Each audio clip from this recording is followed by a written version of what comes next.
Morning, everyone. Nick Long, Boyden Real Estate, your local neighborhood real estate agent.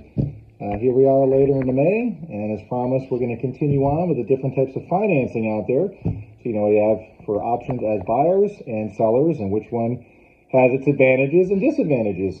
So last time we quickly went over FHA. Today, I'm going to go over USDA/RD. So these are government programs where there's 0% down payment required. Minimum credit score, they'll go as low as a 620 for a buyer. They are not capped with income limits.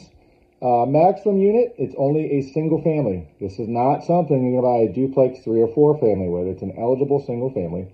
And there are restrictions. Okay, there are only specific parts of Connecticut, specific towns within counties that this qualifies for.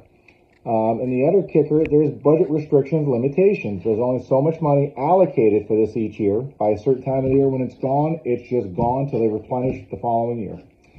All right, so advantage, disadvantage. If you're the seller, much like FHA, it's government money. You know, it's pretty sure it's going to go through.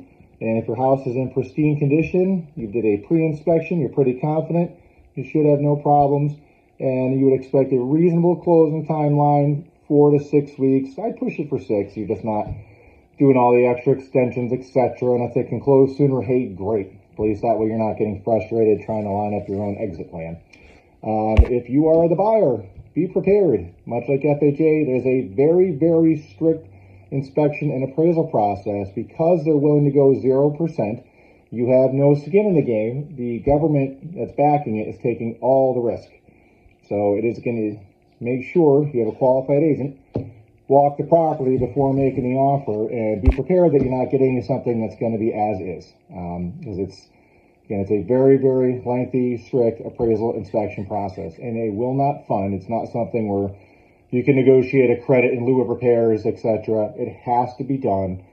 If they find things that aren't done, they will ask you to make sure it's done by a licensed, qualified person.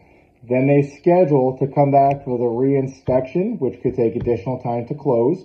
That could be sticky if you have rate lock extensions with expiration dates. And they charge an additional fee. So now you're arguing over who's paying the extra fee to come back because the home couldn't pass.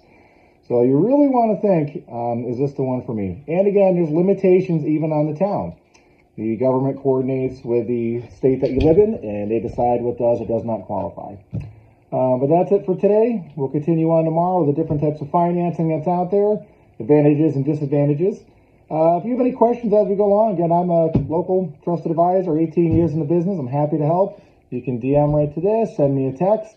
We could, chat on Zoom like this, or stop by the office. I can come to your house, whatever's best. And until then, I'll see you around the neighborhood soon.